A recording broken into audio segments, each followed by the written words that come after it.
you. So, hello everybody and welcome to Overview and Scrutiny, 16th of October.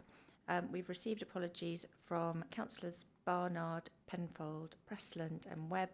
Have we got any other apologies? There are no other apologies. Thank you.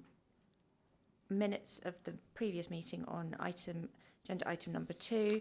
I noted from reading them today that I have failed to circulate the notes from the meeting I had with Peter Swallow, so I'm on the case with that, reminded myself of that. Does anyone have any further comments on the minutes from the 4th of September?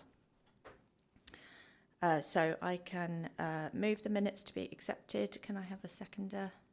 Councillor Haffajee, thank you. And let's take a vote on the minutes.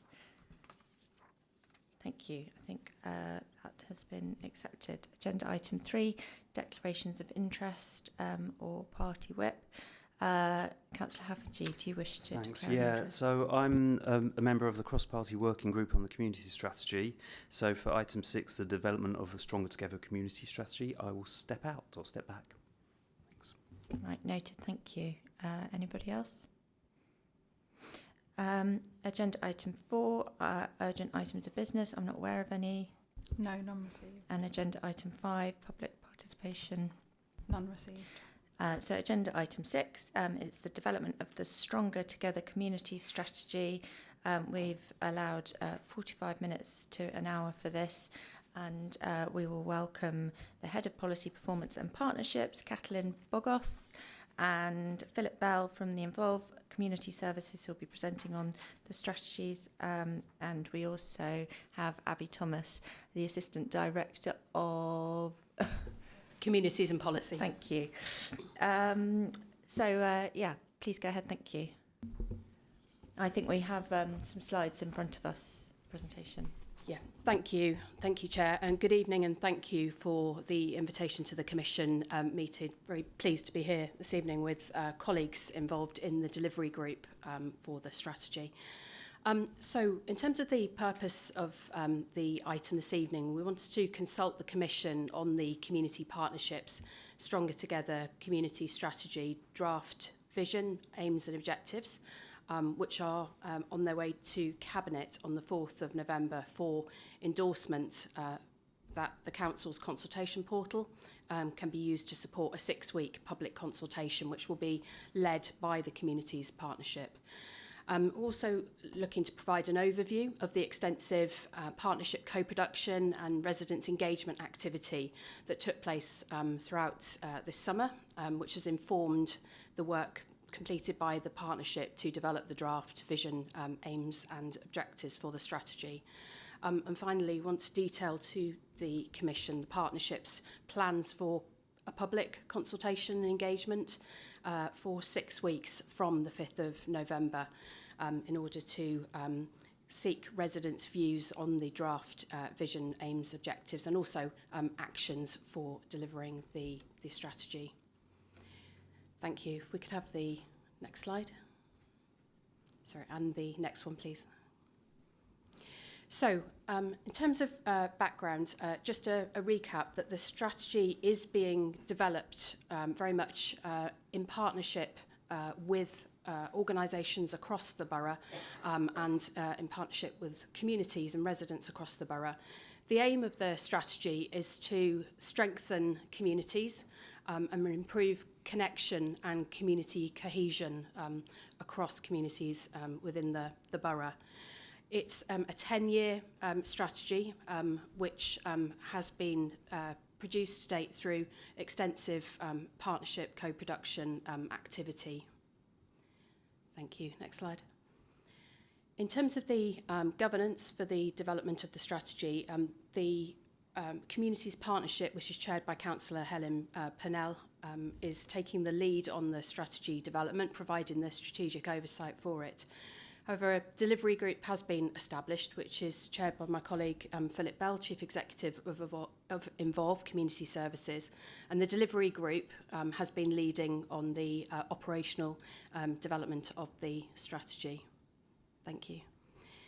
There are over 15 different partnership organisations involved in the delivery of the strategy, from the business community, voluntary and community sector, and a number of also public bodies. So it has been a real team effort from the outset, and the work to develop a strategy was launched with a community conference back in March. So in terms of where we are in the process of developing the strategy, the partnership focused during late spring and summer on understanding the current strengths of communities across the borough and engaging directly with residents, and we'll give you an overview of that resident engagement work in a few moments. We're now very much in the planning stage, where we're analysing and digesting and taking on board the rich picture of feedback that's been provided by residents, and the partnership delivery group has been working to draft the vision, aims and objectives for the strategy, very much informed by what residents have told us. So I'm going to hand over now to Philip Bell to give you an overview of the engagement work that did take place. Thank you, Phil. Thank you, Abby. Okay. So we have been on quite a journey, really, of understanding within our communities. So this particular phase in building our strategy took place between March and August. Very much multifaceted in the way that we sought feedback and insight from our communities. So we did have an online survey, but in addition to that, we were very much out in our communities, engaging and talking to people to ascertain their views about what they would like, how they would like to see the borough grow, and what they would like to see the borough look like in 10 years' time. The engagement events included community events, so pre-existing community events, but also we undertook pop-up events too. We used our demographic data throughout the consultation period to understand where we had underrepresentation, and then to put energies into that so that we ended up with a representative sample that was truly reflective of Bracknell Forest as is today. We also engaged with the voluntary sector, so there were workshops, focus groups, and with statutory colleagues too, and schools to hear the voices of children and young people. Thank you. So we managed to speak to almost 2,400 people in the ways that I've described there. If I just move on to the next slide. Here's some sort of data analysis. So we had a good mix in terms of gender, and we also had a good mix, or a true mix, in terms of ethnicity. Which was representative, of course, of Bracknell Forest as is today. By age, you'll notice that we had more young people feeding into our survey, which we're rather proud of, actually, because several schools engaged with us, and of course our children are the adults of tomorrow. So it's really important to hear their views on what they felt Bracknell Forest would want, or what they wanted Bracknell Forest to be in 10 years' time, and the kind of the foundations for building a good, healthy, connected, cohesive borough into the future. And we visited all of the parish communities and town communities across the borough, making sure that we corresponded, that we had listened to, had really heard the views of the different populations that make our borough as is today. Thank you. Next slide, please. So the strategy findings, or draft, just moving into the next slide, please. So our proposed strategy draft is that we look and consider a vision that we can adopt, that kind of best communicates what our communities are saying they'd like Bracknell Forest to look like in 10 years' time. Within that, there will be a number of aims, what we're looking to achieve, and then within the aims objectives, how are we going to really win and actually aspire and achieve against our aims. We recognise within this, of course, the importance of an action plan actually that will travel with us throughout the 10 years and that will grow and will change as our population and our population's need grows and changes. Thank you. Next slide, please. So some data analysis. We spent considerable time speaking with residents about what a strong, connected, cohesive community would actually feel like, and we asked a number of questions around that. What we see here is some analysis from our populations in terms of how they prioritised the various statements about what they wanted Bracknell Forest to be into the future. As we can see, what people wanted most, or our residents wanted most, is a safe and inclusive Bracknell Forest. There's also many other values which, of course, we can see on the slides. An opportunity for people to be part of community life, to know their neighbours, to support one another, to be able to access the things that they need when they need it, to feel heard, to belong. We had a smaller amount of people saying that they felt that they wanted to contribute to decision making, and perhaps that's something for us to consider and to think about how can we inspire people into the future to recognise the importance of their voice and of their action to create a Bracknell Forest that we can be proud of in, what will it be, 2035. Thank you. Next slide, please. Okay, so our emerging vision very much been worked on following the feedback from residents and the language carefully considered by the delivery group. What we've come up with is together we will further strengthen our community to ensure everyone belongs, is listened to, is well informed and connected. People can join in, help each other and take pride in where they live and work. We believe that vision really encapsulates the messages that we've heard from residents throughout the consultation, and we hope will be supported.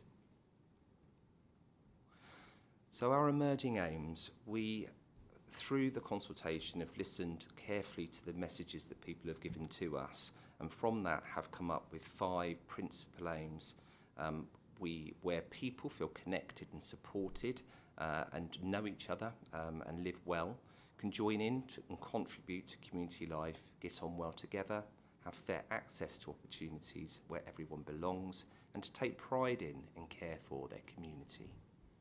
Thank you. Next slide, please. And within our aims, of course, we do have objectives. There, you know, how can we best demonstrate those aims, and what does that actually look like into the future? And I won't read all of the text here, but because I think this is an item of business and reflection a little bit later into our presentation. But just to say, we have carefully considered what those objectives should be against those aims. Thank you. And if we move on to next steps, please. And over to you, Catalin. Thank you very much. Thank you. Another element, very important for everyone, is what is going to happen in terms of this vision and strategy, and I think the actions that we're going to take are very important to see what is going to be different to what we are currently doing. And we have we are working with the partnership to have a framework of actions to group into 4 components, 4 pillars. One is embedding. So a set of can we get back to the previous slide, please? I think the one before. Yeah, this one. Thank you. A set of actions around embedding the adoption of the strategy's vision, aims, and objectives into the key strategies and delivery plans of many of our organizations that are active in Bracknell Forest. Another category of actions, enabling actions for the partnership to deliver against the objectives, creating the conditions for strong, connected, and cohesive communities. Through the consultation, we had lots and lots of feedback from residents about what actions they might want to take to contribute to the vision and the aims and objectives of the strategy. And what they need, they told us that they have some barriers, and we want to work to enable them to remove as many of the barriers as possible and to create that energy in the borough for everyone to be able to contribute. Another category of actions will be empowering by inspiring action, sharing success and celebrating the strength of communities in the borough, mobilizing residents and partners to join in with community life and to connect. Something like, I love what is happening in this community or in that community over there, I learn about it and I get involved because I want something like that in my own community.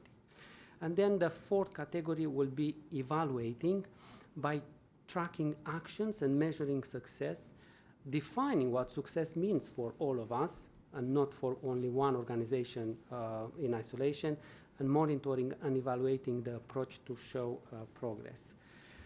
I think in terms of the actions, it's very important to look at this strategy and to read it, not trying to find what we are going to do for people. It's not just about us to deliver for people. I think it's what we can do together with our residents, people learning, people visiting and working in the borough. We want to look at this strategy and to make the best use of existing resources between all the partners together, because we believe that we can achieve more together in a more coherent and coordinated manner. Now, if we move on in terms of the next steps, we have, as my colleagues explained, we have consulted extensively, and even before writing one word into a new document, a new strategy document, the partnership, by working in partnerships and bringing the resources together, I think we exceeded levels of engagement consultation that have been ever achieved before here. And now I think we move into translating that feedback into the vision, aims, and objectives. And we want to make sure that we got it right, that what we heard is the right message that residents have wanted to pass on, and we wanted to reflect correctly into the strategy. So what we are planning to do is to go out for a public consultation on the vision, aims, and objectives, which will be the main components of the strategy going forward. We don't have a predefined document. Nobody had an initial proposal. Everything is developed based on the feedback from residents. Of course, we are working to develop the evaluation and delivery framework as well. So we have clarity in terms of how we're going to measure our progress towards the strategy, and again, working together to adapt the strategy. And we are planning to ask the cabinet to, as decision maker for the council, which is only one of the partners around the table developing the strategy, to endorse the partnership's use of the council's consultation portal and the website for a further 6 weeks public consultation starting the 4th of November. We want to conduct the public consultation for 6 weeks, and we want to hear the views around vision, aims, and objectives, and also some example actions. It's unlikely we'll have time to create a A to Z delivery plan by the moment we go to consultation, but we want to start with the framework and initial examples. And then we will have, as next steps, a period of time to finalize the strategy, to ask partners to endorse the strategy in late December up to April next year. So the next financial year we can start fresh with a brand new strategy. If we go a little bit into details in the next slide to look at the public consultation and engagement, we have a consultation and engagement plan.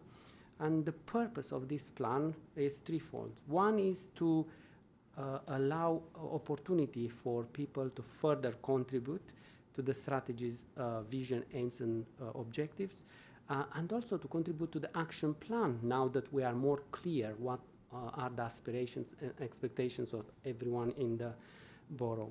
A second strand will be to seek the views on how the engagement feedback is reflected into the draft vision, aims, and objectives, because we want to make sure that we got it right. And then the third element will be to build commitment and engagement to deliver the strategy. In terms of the activities that we are planning, the partnership we're planning to deliver, there's going to be an online and hard copy survey with anyone having the chance to contribute, either online or through a paper survey for people that will struggle to do so online. And we'll ask colleagues in our libraries and through our organizations to support people that cannot engage online. A virtual engagement to align with the communication plan. So there is a clear message in the community that this is happening, and if somebody has not heard about this, to have the chance to contribute. We will go and will use posters again to the locations that we went initially to collect the initial views for drafting the vision, aims, and objectives, and now to inform residents and people working in the borough, this is what we are doing with the feedback, and this is what is happening next. And very importantly, face-to-face engagement to engage with, to listen again to people that will struggle maybe to engage with the online and consultation processes through forms and questionnaires.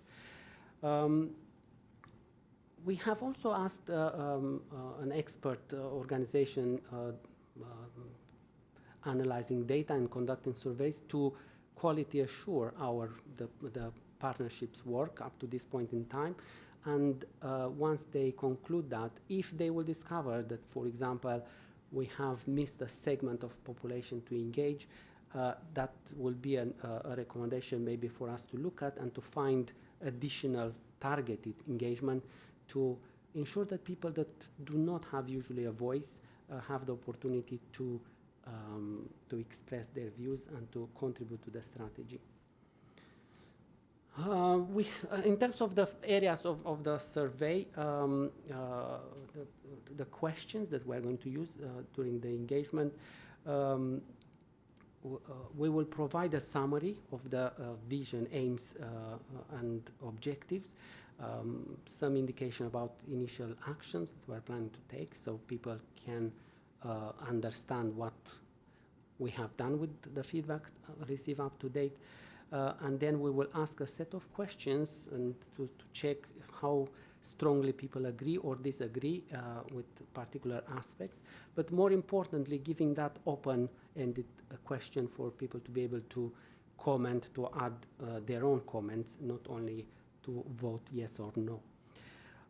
So to have more qualitative and rich information. The areas of focus of the questions, to what extent they agree with the draft vision, aims, and objective, that they reflect the feedback received from residents. In a sense, we are asking, have we done a good job with what you gave us? And if not, to be able to adapt even more, try harder to reflect that, and to make sure that we really, really listen and really, really understand the messages from our residents. To what extent do they support or oppose the vision, in particular maybe for people that have not somehow contributed in the first round of extensive engagement?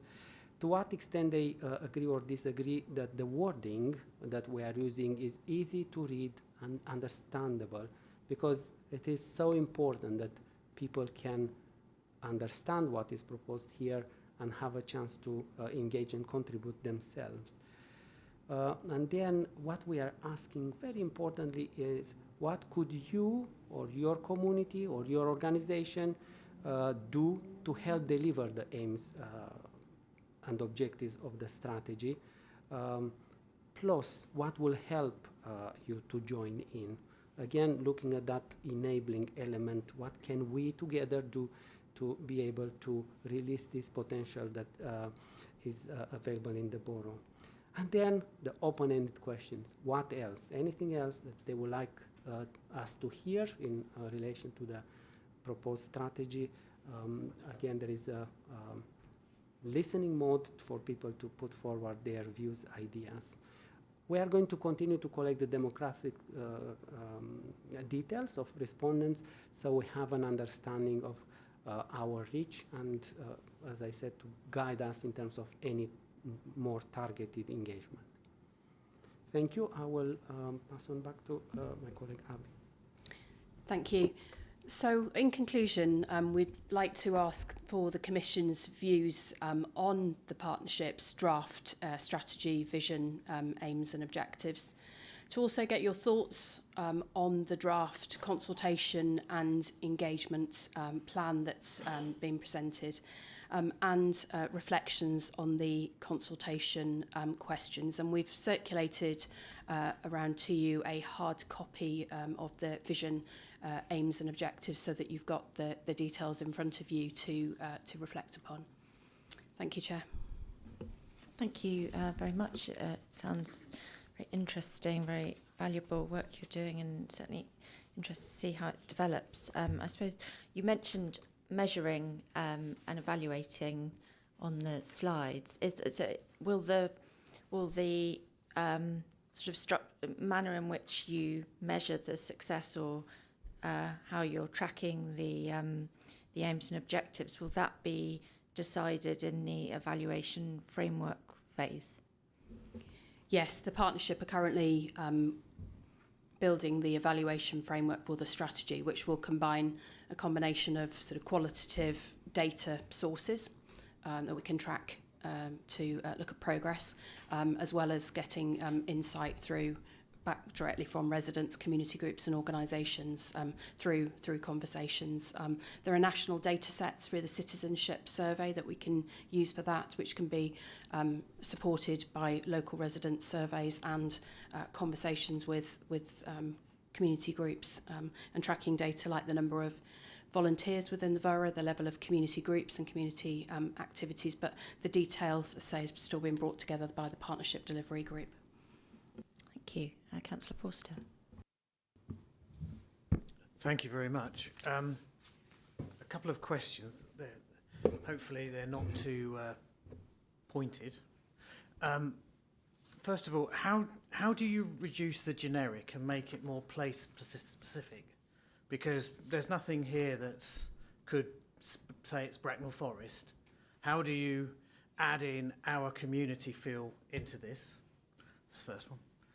Second one, recognising we have a devolution sword of Damocles hanging over our head, how do you factor in that risk into our developing a vision which actually may not service a community that exists in the future going forward?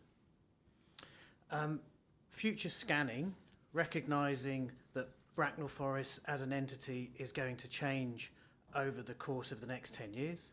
It may be bigger, it may have different mix of employers, it may have a different mix of skills needed and so forth. How do you factor that in to a 10-year view? And recognising the issue, which I think it said, people wanting to be safe. Safe can be defined in a number of ways. One of those is economically. I am safe because I have a well-paid and secure job. So how do you connect this vision with the economic strategy and development that we as a borough need to factor in? Thank you. Thank you very much. So I'll make a start on those, but I'm sure my colleagues will want to chip in on them as well. To the point, first of all, around devolution. So there are, as we know, no immediate plans for any changes in boundaries that would affect Bracknell Forest as a local authority area. And moving forward, I think the strength of this piece of partnership work is that it does articulate a clear vision and a set of aims and objectives for the borough, which complements the sort of 30-year vision for the borough that's been endorsed by the council, so that should at a future point boundaries change, then we are able to communicate a clear set of aims and objectives in relation to strong, connected and cohesive communities in order to ensure that the priorities of residents locally would be able to inform and shape the strategies and work of any larger local authority area based on a larger geography. And I think that resident input to the strategy is really important, and having that strong vision for place in relation to this. In terms of changes to our community, certainly the community will evolve and change, and the partnership delivery group plans to continue to meet and deliver the strategy with communities across the borough, including local organisations such as the parish and town councils, volunteering community organisations.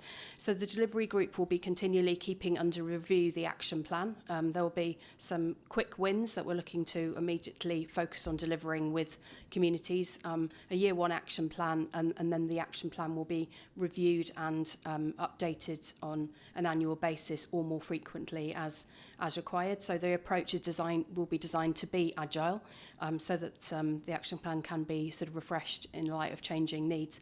And should it be felt that at a future date we need to review or reflect on the objectives, or there are additional objectives need to be added in against the aims, again would be the ability through the community's partnership to focus on that. And then I think in relation to the final point in terms of safety and how do we link with the economic development strategy for the borough, Kathleen and his team are doing work to look at how this strategy aligns with and supports with the broader vision, longer term vision for the borough that's been adopted, but also those specific service related or other topic related strategies such as economic development, the climate change strategy, the housing strategy, to ensure that through our delivery framework for the strategy we're looking at embedding the aims and objectives of the community strategy through the delivery of other key strategies like the economic development strategy. And through the consultation period, we're also doing quite a lot of work to engage with a number of other sort of key partnerships and enable those partnerships who are responsible for delivery of those strategies, such as the economic development strategy, to be able to feed into and contribute to this work. Colleagues, do you want to add anything? Thank you, Chairman. So if we thinking in terms of the aspect of community feel, if you look at the vision, you'll see that maybe it has two main parts. One will be around community cohesion.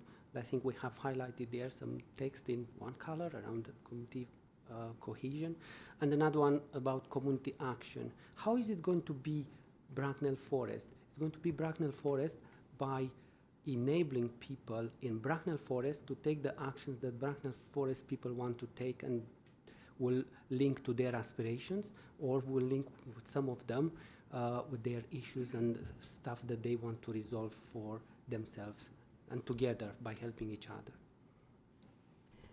And I'd also add to that in terms of Bracknell Forest, feel that the strategy itself will have a forward and an introduction which will particularly contextualise the strategy within the Bracknell Forest's distinct character, and talk about the nature of the communities within the borough, to provide that broader contextual piece, but within that sort of finalised strategy document.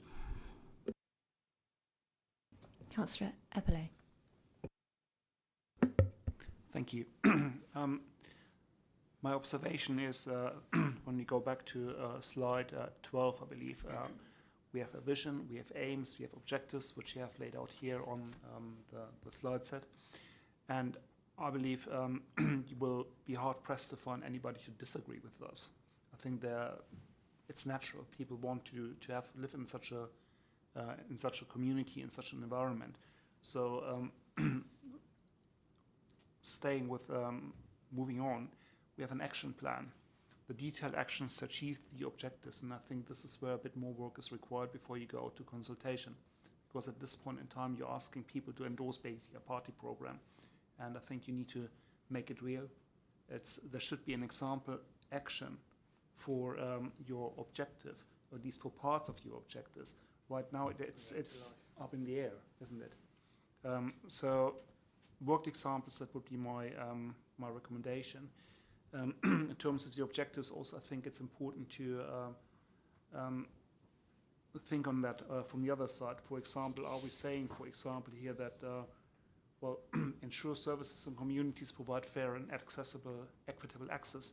Are we not doing that right now? Is there something which we need to rectify? That's personally my little gripe with the objectives. So my recommendation is basically firm up Question the proposal. Question first, recommendation next. Yeah, but sorry, yes. I'm coming to that. So my question is, could the action plan be illustrated by some examples?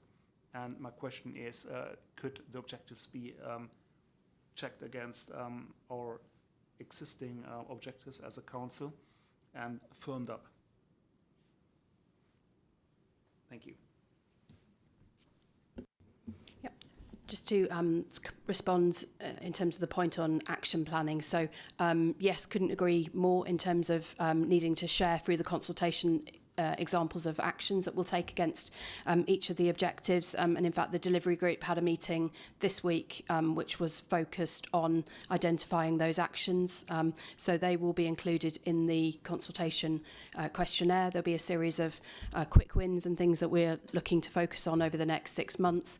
And then in addition to that, examples to exemplify the kind of actions that we might be taking against each of the objectives. And it was incredibly positive at the meeting to see lots of the partner organisations such as South Hill Park Trust, ABRI, Housing Association and Involved Community Services talking about what they'd like to contribute and how they feel they could deliver on each of those objectives. So I think there'll be some partnership actions that we can work on together, enabling actions, but also actions that individuals, organisations want to do to align their delivery programme with the objectives of the strategy.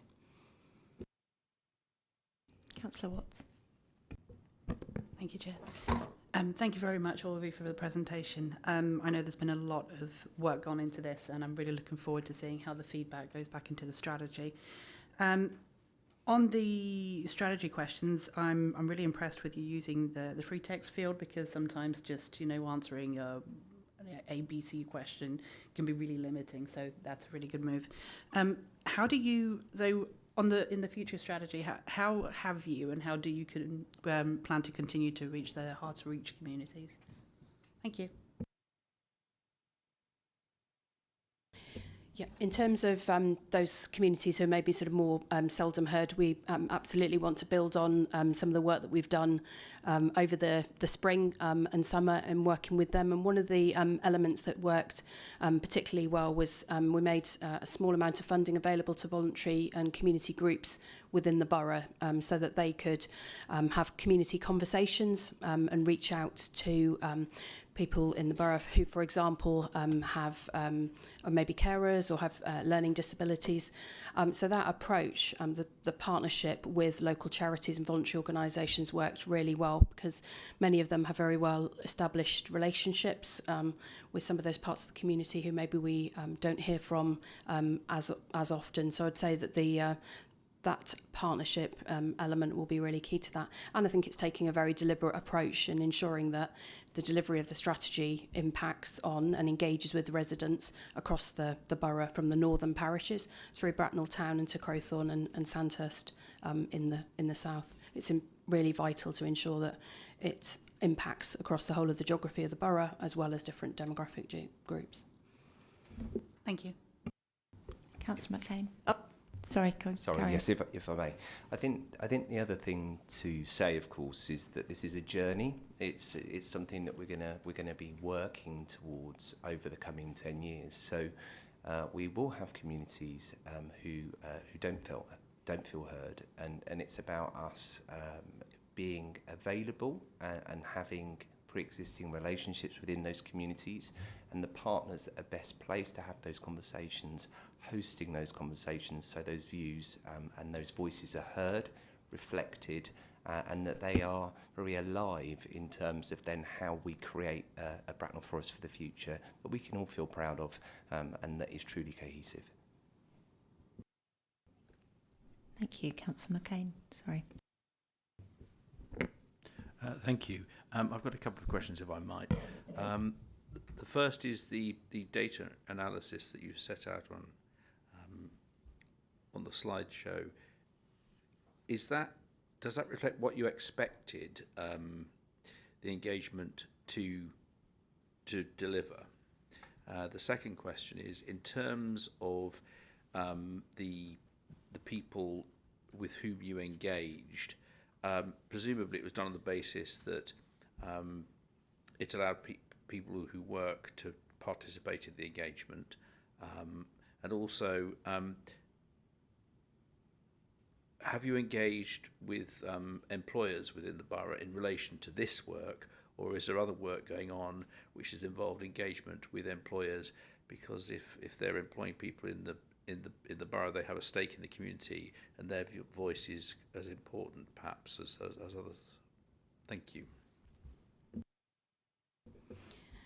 Thank you. So in terms of that first question, whether the data analysis and the results reflected what was expected, we've presented this evening sort of one of the graphs. Obviously, there's a sort of much richer evidence pack, and we'll be sharing a summary of that with the consultation. It, I think, did represent what was expected in a number of different across a number of the different questions. I think maybe in terms of taking the strategy forward and the action plan, and there were some interesting thoughts and ideas from some of the partner organisations that we work with in terms of how we could take the strategy forward, and some of the ideas for delivery were sort of novel or things that maybe weren't anticipated. But we can certainly share the sort of full data pack with you, and we'd be very happy to have a more in-depth conversation across the different questions and responses that we got back with any members of the Commission that will be interested in having that follow-up meeting. To the second point, in terms of who we engaged with, we certainly offered a number of opportunities for people who were working during the day to engage. So there are a number of evening engagement opportunities, and also did quite a lot of engagement at the weekend through things like the Summer of Fun events that were hosted by the parish and town councils, by going out to supermarkets, libraries, the leisure centre, places that people were going to rather than expecting them to come to talk to us at community events. So certainly there were those opportunities for people who were working. There was also engagement with an invitation for businesses in the borough to get involved in the development of the strategy. So a couple of companies have been involved in the delivery group.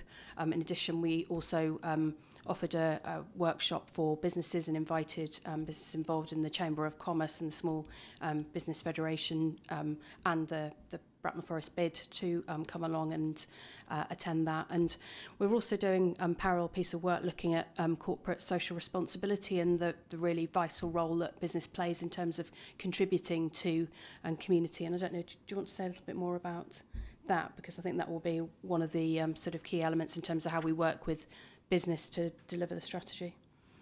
Lovely, thank you, Abby. Yeah, we're lucky enough actually to have pre-existing relationships with an awful lot of businesses across the borough, some of the larger businesses across the borough, as an infrastructure charity, to help them to realise their corporate social responsibility and to be an active part of the community life of our borough. We're also focusing this year actually on the micro businesses too. We recognise that there's an awful lot of smaller businesses across the borough that might also be able to give time, give insight, and to be a very active part of the borough's life into the future. So there is a piece of work, as Abby's talked about. In fact, there's a number of different pieces of work that really align well, I think, to the aspirations of the strategy, and that will really assist us to reach and not just meet our objectives, but to really create a borough, I think, into the future that we can all feel very proud of, and that truly does represent the demographic, the people that live here, and the voice of the people that live here. And we're particularly pleased that just this week a start-up business within the borough has come forward and said they're keen to get involved. So they attended their first delivery group meeting on Tuesday, which is great. Thank you very much. Any questions online? No. Okay. Well, thank you very much, Abby Thomas, Kathleen Bogos and Philip Bell for your presentation. I think we'll now move to recommendations. Certainly seems Councillor Eberle had recommendations. So invite you to speak further if you wish to. No? Don't think that's necessary to speak about the recommendation. I think it's relatively clear. Yeah, all part of the same. Would you like to speak to your recommendation? I can. If I may, my recommendation is to include worked examples in the public consultation to make it real for the residents. Would that be just refining it? Would that be the emphasis of place in the Bracknell Forest place within the consultation, so residents can feel that it's their community? So there's an emphasis, increase the emphasis on our community, our place within the text that we see, so people don't see it as too generic. It's the second recommendation, isn't it? I think so. Say yours again, Councillor Eberle. I'll go both of them. Yeah. Oh, yeah. You repeat what you said and then we can... No, I think I would like to keep the two issues separate, because one is about the presentation, basically, and the engagement with the community, whereas the other aspect, which Councillor Foster here presented, is about the localism, basically, the relevance to our community. So one is, how to put it, what I want is to engage people so that they understand what this is all about. It becomes real. I think what Councillor Foster wants to do is to make it the recommendation as such local. Yeah, let's take them separately. So your recommendation is to build in some sort of realistic worked examples so people understand like tangibly what it is that we're working towards. Are you able to capture that? No, I think it's just trying to pop it out. It's fine. Yeah. So just to include worked examples within the public consultation, and then the second recommendation was to include relevance for the community with an emphasis of place. Sort of making it specific to where we live. Yes, make it or work. To increase the specific Bracknell Forest character of the vision, aims, objectives.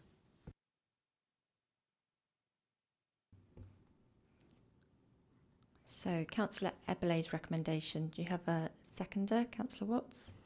I'm happy to second both of those. Thank you, Chair. Okay, thank you. Shall we happy to vote on that? I'm happy with that.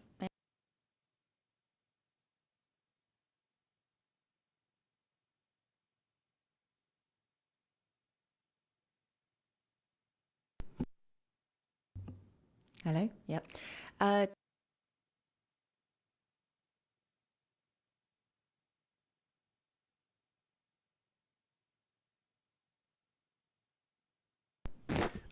I think, following on from Councillor Eberle's point, and I'm sure you're going to do it anyway, but I think the key message that needs to go out to consultees is that actually they want to know what this report is actually going to mean for them when it's done. It's not simply a case of writing a report, putting it on a shelf and saying we've done that work, it's all very valuable, very important, thank you very much, goodbye.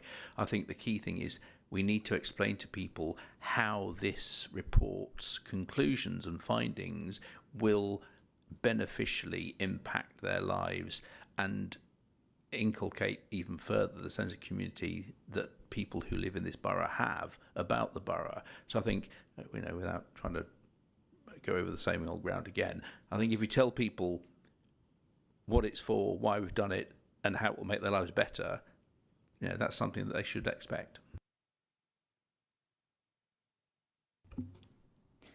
That sounds very sensible. So, I didn't mean to sound so surprised. Okay, so I think we've passed that recommendation. Does anybody else have anything they'd like to add? Just of interest, really. So if you think in 10 years' time, we may be a much more diverse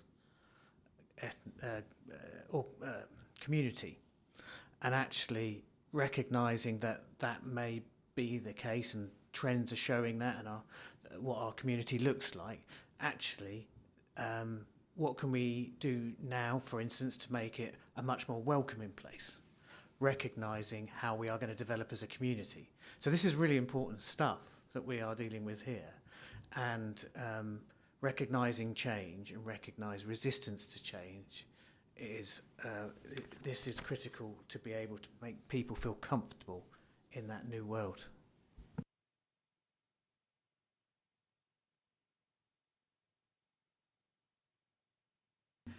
Yeah, basically what Councillor Foster said. And thank you to all three of you. This work is really important. I'm looking forward to how it goes. So thank you. Okay, thank you. I think everybody's had their say. Thank you very much again, all for your time and your work to date, and look forward to hearing next steps. Thank you. Thank you, Chair. Through you, thank you very much to members of the Commission and also to all of the councillors that were involved in the July and September workshops. Thank you. Great. Feel free to leave.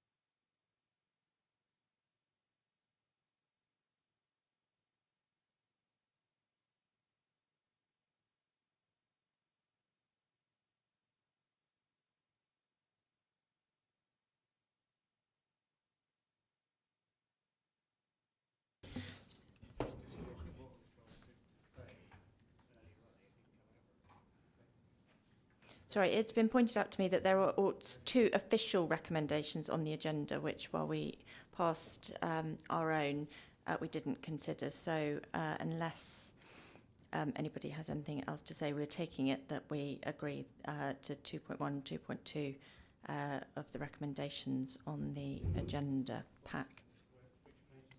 Page 11 of 36.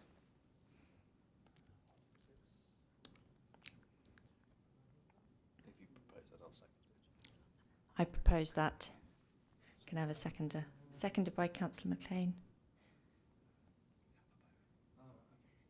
For 2.1 and 2.2. Can we take a quick vote? Just to be sure. Thank you. And agenda item 7, we welcome back Councillor Hafferty. Local government and the Social Care Ombudsman annual letter.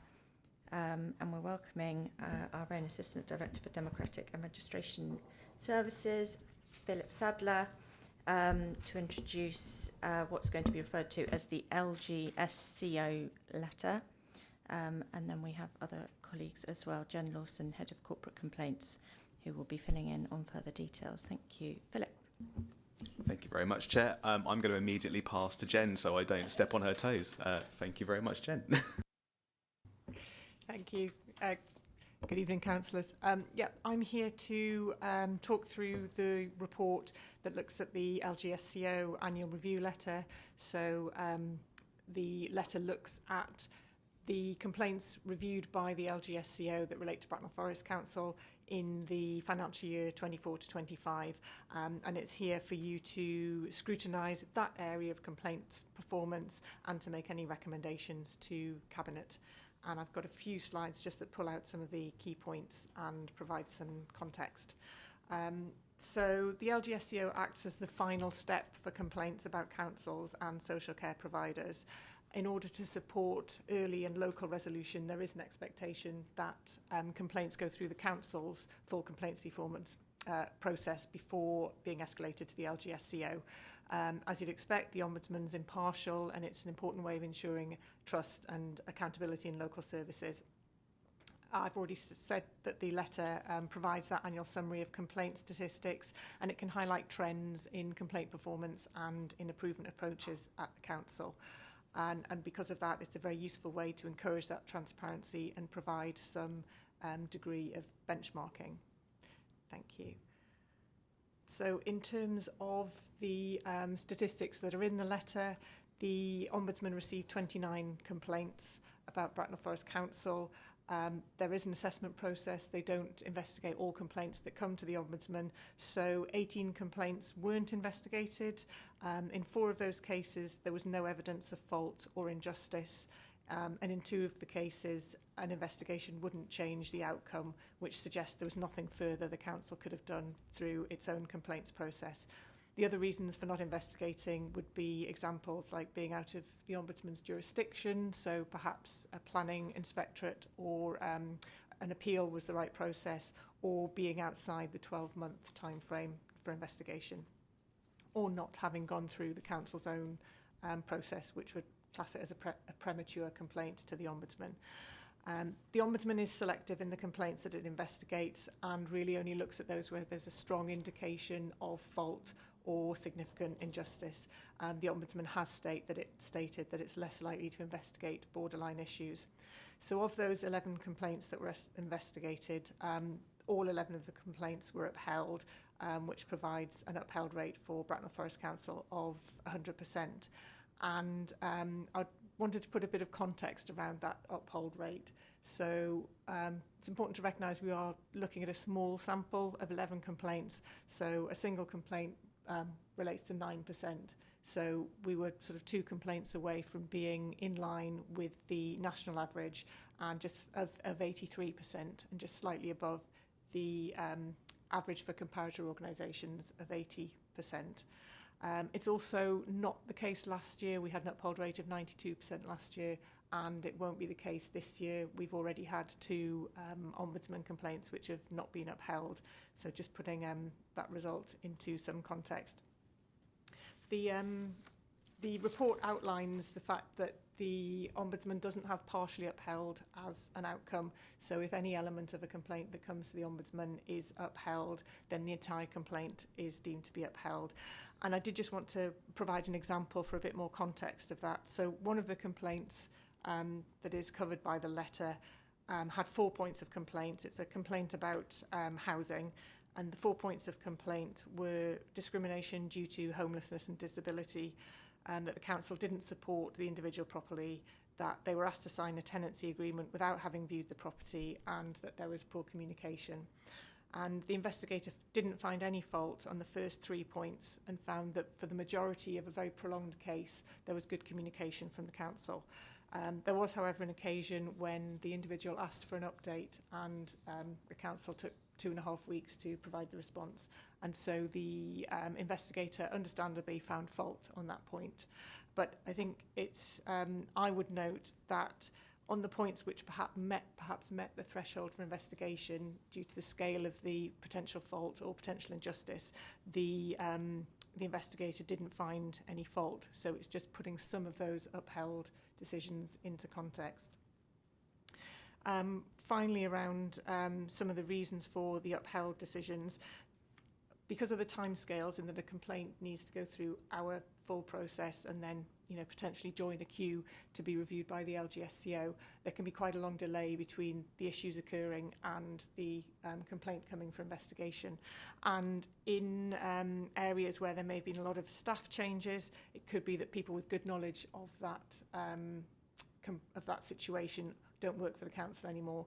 And if there aren't clear, easily accessible case notes, then it can be difficult to present a comprehensive response to the Ombudsman's inquiries. As a contrast, for example, in Send, with a much more permanent staffing structure and increased focus on note-taking, we were recently able to provide a very robust response to an LGSCO complaint, which resulted in not upheld on a number of key points. And that was also the situation with one of the complaints that's recently not been upheld. So we regularly feed back the need for good record keeping in order to support those responses to the Ombudsman. Thank you, Esther. There should be one. If you go back one, there should be another one. Yeah. So some of the other statistics that are in the letter is that the council had already provided a satisfactory remedy in 3 cases, meaning that we'd already done what the Ombudsman would have expected of us to resolve the issue in 27% of the cases, which is significantly higher than the average of 10% amongst similar authorities and 12% nationally. So it shows the council offers appropriate remedies to put things right. We also have 100% compliance in delivering the LGSCO recommendations, so again demonstrates that commitment to redress and to making improvements. And the letter didn't raise any concerns about the timeliness of providing information, so suggests that the Ombudsman's satisfied with how we respond to their complaints, and that's an improvement on the previous 2 years where delays to some responses have been mentioned. So that covers off the key points of the letter, and I will finish with some updates around what's been happening in the complaints world for the council and our complaints processes. So in September of 24, we introduced a revised corporate complaints policy. One of the main changes was streamlining the policy from a 3-stage to a 2-stage model, really with the emphasis again on earlier resolution, but also to align with the good practice code that was set out by the LGSCO and released in February of 24. Building on that, we also introduced a new complaint handling system in March 25, so to provide consistency in approach and to make use of automation and better access to data to provide those insights around complaints. 2024 was the first time that we reported externally on our response times for corporate complaints, and across that year our percentage responded to within target increased from 66% to 82%. So again, keeping that focus on quality. And aligned to that, we are in the process of establishing a feedback process for complaints. We've agreed the approach and we are hoping to make that live by the end of the year. Those were the key points I wanted to pull out, but I'm happy to take any questions. Thank you very much. I've got a quick question. What is a symbolic payment? How do you decide that? Is there a sort of nationwide standard, or is it different for each case? There's guidance from the LGSCO, so they provide what they would recommend in terms of symbolic payments. So the sorts of things to consider: how significant has the injustice been? Did the person contribute in any way to the injustice? You know, how long has it been going on? But there are guidelines that we follow for those payments. Just follow-on question. And is it public knowledge, or do we publish how much the total symbolic payment amount is? It's published on an individual basis in the reports from the Ombudsman. So they state how much they've recommended as a symbolic payment. Councillor Watts?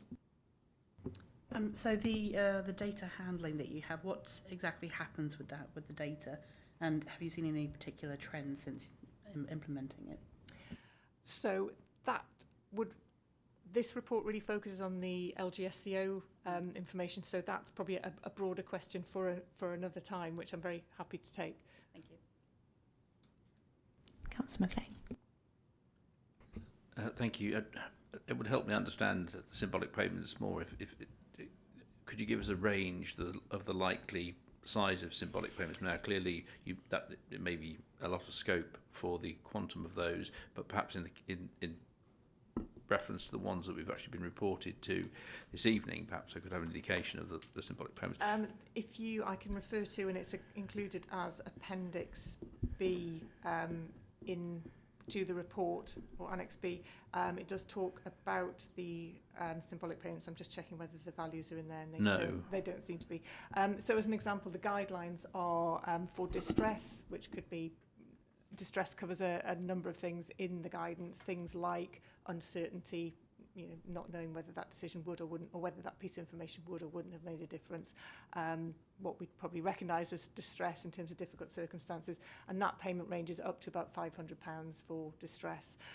There's guidelines around missed education, for example, that's on a per term basis, between £900 up to £2,400, again depending on the need that wasn't met and whether partial provision was made. So it's sort of those sorts of figures. You mentioned right at the outset about trends. Now, clearly we see reports giving us a snapshot each year. Is any work being done on those trends that could be reported back to us so we can see the direction of travel? Are you interested in just the LGSCO or the broader sort of complaints? I think if they go to the LGSCO, then yes, that's what I'm really interested in. So in terms of year-on-year trends, we're tending to follow the national trend, which is the highest proportion being in SEND, which you might expect. And your question is?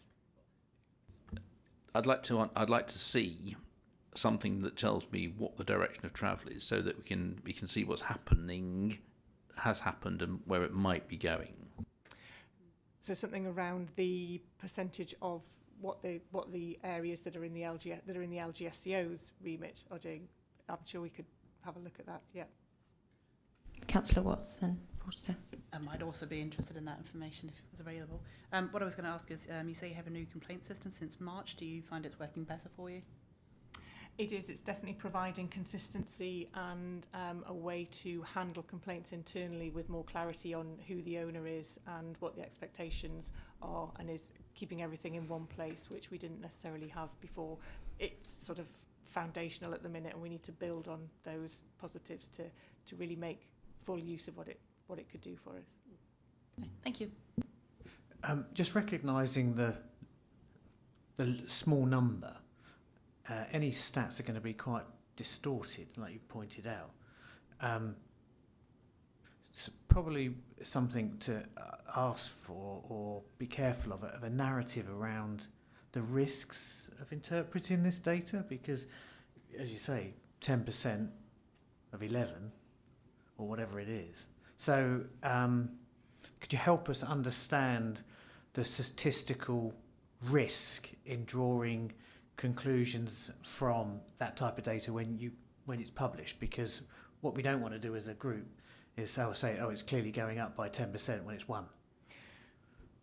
So what I would suggest in that, as I said, this is a small sample with a sort of specific focus because it builds on the LGSCO's letter. But what's in the CPOR on a quarterly basis are the council statistics, so all of the complaints. So if you're wanting to look at and ask questions about and draw conclusions from a wider sample, it would be what appears in the CPOR on a quarterly basis. Councillor Haverty. Thank you. Yeah, just wondering how these complaints get fed back into the various service areas and acted upon. So the specific LGSCO ones, we work with the service areas to answer the questions, to review the decisions that the LGSCO makes, to check that there haven't been any misinterpretations or something that a piece of evidence that perhaps we didn't have to hand or, you know, didn't appreciate was relevant until we see the draft decision. So we work with the services throughout this, and they recognise and sort of own the decisions, if you like, and they are responsible for the remedial actions that happen. And do we then see those remedial actions? We do. There's a follow-up process. The LGSCO checks that we've done them, which is why they can report on the compliance rate. So yeah, there is feedback, and it's confirmed that they've happened by the LGSCO, not just by us. I'm very busy. Thank you. Any questions online? Don't think so. Oh, yes, Councillor Eggleston. Thank you. Through you, Chair. I was just wondering, a lot of the complaints, when you sort of look at what was put forward, has been a lot to do around communication. So it's been a case of people saying that they've waited too long, and that's escalated situations. What is the council's policy for actually the timeline for dealing with people's complaints, and how is this being followed to ensure that it's acted upon within that timescale, please? So the corporate complaints policy sets out that it's got two stages, stage 1 and stage 2. At stage 1, the response time is within 10 working days, but that can be extended to 20 for a complex complaint. And at stage 2, it's 20 working days, which similarly can be extended to 40 if it's a complex complaint. In terms of tracking it, that is one of the advantages of the new system, that it can track things and provide notifications when things are becoming due and are then overdue. And as I said, we have been reporting on it since 2024 and have seen that improvement in hitting those target timescales from 66% up to 82%. Thank you. So we should be seeing a vast improvement now that's being followed through better over the next year or so. Thank you. Is it sort of in following on from Councillor Eggleston's point, is that are those timescales communicated to people at the beginning of the process, so you're managing their expectations so they know it's going to be within 40 days? Or yes, yeah. they get an initial acknowledgement, but then there is a sort of triage phase to understand, is this complex or not, to try and give them a clearer indication at the start. Obviously, as you go through a complaint, sometimes you find things where it becomes more complex than you thought it was, but we always let people know, certainly if it's approaching perhaps what will be the first deadline, but we always try and let people know up front. And the policy is available online, so there is, and it's described on the web pages as well, so people can understand the timescales that we work to, which are set out in the LGSCO's sort of recommended code for good complaint handling. It's a really simple one. Sorry, is that working days or actual days? Working days. Working days. Okay, thank you. Any more questions? Okay, so we can move into debate. I will certainly be moving recommendation at 2.1 of the report and would ask for a seconder for that. Thank you, Councillor Watts. Let everybody just check out 2.1. Which is that we've noted.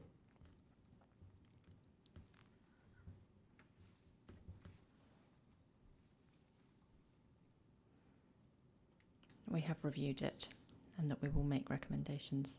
All agreed? Thank you. Would anybody else like to speak or make a recommendation? Anybody online? Okay. Well, thank you, Jen Dawson, for attending, for presenting. It's really interesting. And we will move on to the next agenda item, number 11, which is the work programme updates.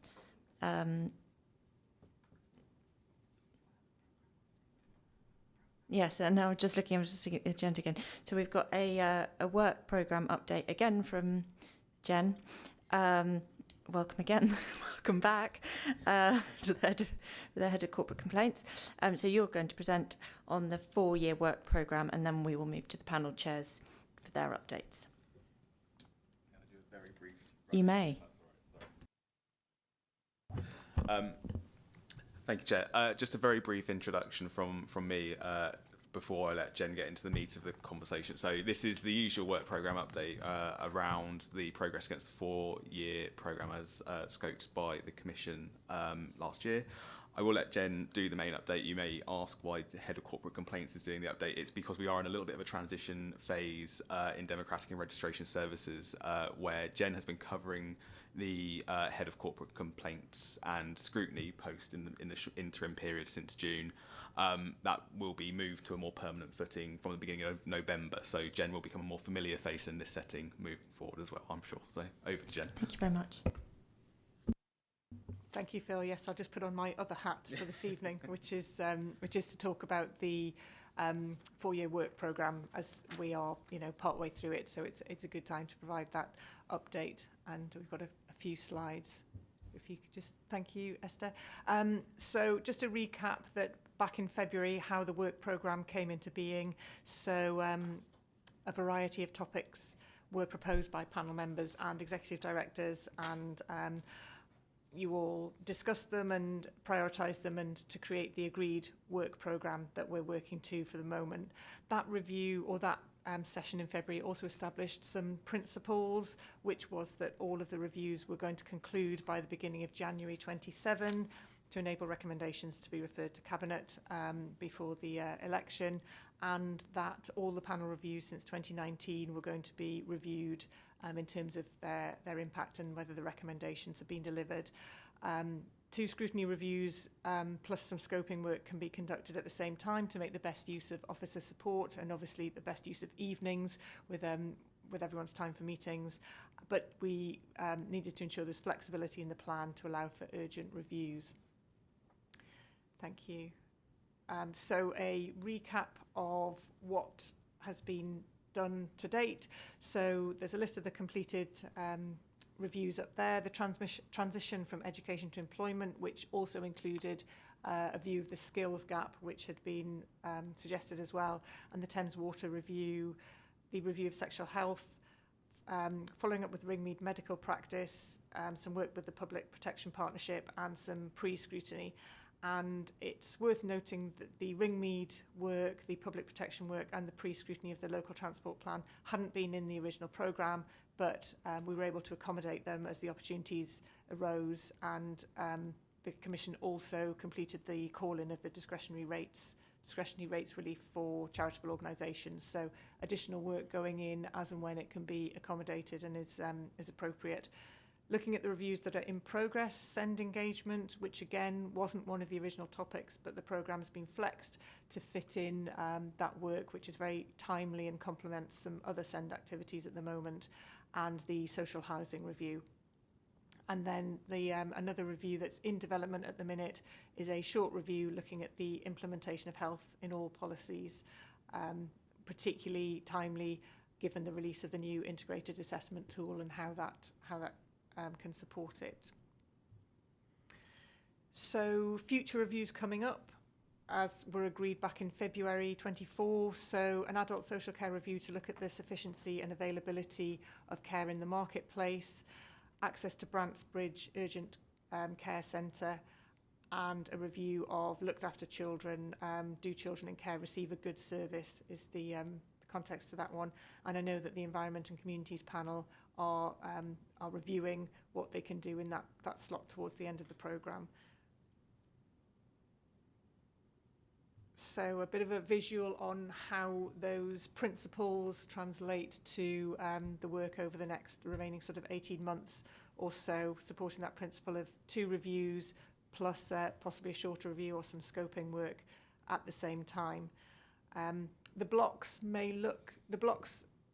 show when the review will actually come to the Commission. So some of the shorter reviews may look quite long, but that's because there's the time taken for the report writing and to go through the appropriate governance before something comes to the Commission, particularly the health and all policies, which is being set up for a shorter review.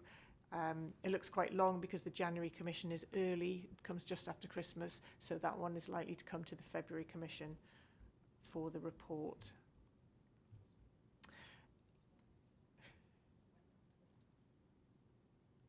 And then in terms of reviews of the previous recommendations, all of those ones up on your screen now have already been reviewed, so I won't dwell on those too much. Moving on to the next slide, there are reviews of previous recommendations that are already in progress. We've asked the questions of the services, and they're providing updates as we go along. And then outstanding to review is the mental health review. It seems sensible it may look at that as part of the adult social care review that's coming up. Similarly, the child criminal exploitation could sit well under the look after children review, and so the transition from education to employment is one to keep an eye on and make sure those recommendations are followed up. In terms of following up recommendations, scrutiny officers will contact the senior officers regarding the review actions, but will also copy in the panel chair so that you have that visibility and focus on the actions, and you can use them in any of your one-to-ones with cabinet members to keep that focus as well. So that's the overview, the sort of position so far at this midway point, and what the next 18 months or so will look like. Thank you very much. Any questions? Councillor McLean. Is there an opportunity to timetable at the end of this administrative cycle in the early part of 2027 a recap to look at what we've actually done and how the recommendations proposed by the Commission and the individual panels have actually made a difference to how we do things? I think those recommendations come back. The review of the difference can be part of the regular updates, but we could certainly pull those updates together to provide that view of the full 4-year programme. I think that'd be really helpful. If there are no more questions, we are going to the panel chairs for their updates. So I'll start here in the room with the Environment and Communities panel, please. Yeah, thank you, Chair. So we are in the middle of our review of social housing. We will have our next panel meeting following Wednesday. I think this is session 3, isn't it? Module 3. Module 3, where we will talk to developers and interview them. This is underway, and I believe we are well organized to pull it off. I have no particular observations on that at this point. Regarding our missing or open time slot, we have received the proposal to look into the integrated enforcement within Bracknell Forest in the context of both reappraising the 2022 work done by this commission, by this committee, and also to look into new incidents which have come to light. The proposal has been made from a member of the planning committee.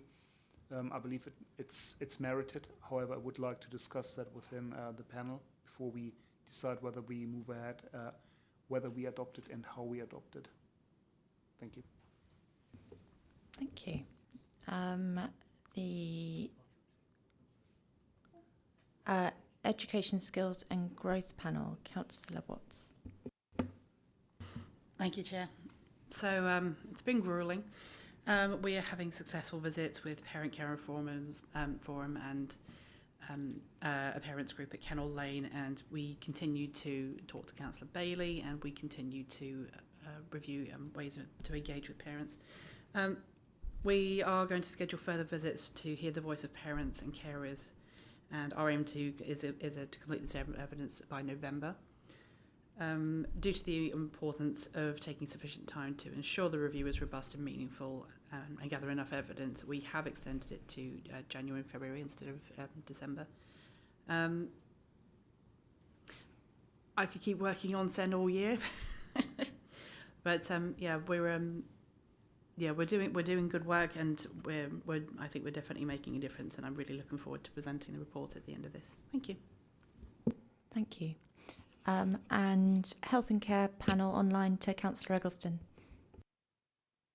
Thank you. Ours has been quite quiet at the moment. We're still waiting for our next JHOS meeting. That's myself and Councillor Virgo. And we're hoping there'll be something towards the end of October, where Frimley should be ready to announce, but we haven't had any updates as yet. At the moment, as Jen has already sort of said, we're waiting to do our one and done review into health in all policies. So we're just getting ready to do the scoping on that one. Thank you. Thank you very much. So any questions to any of the panel chairs? Marvellous.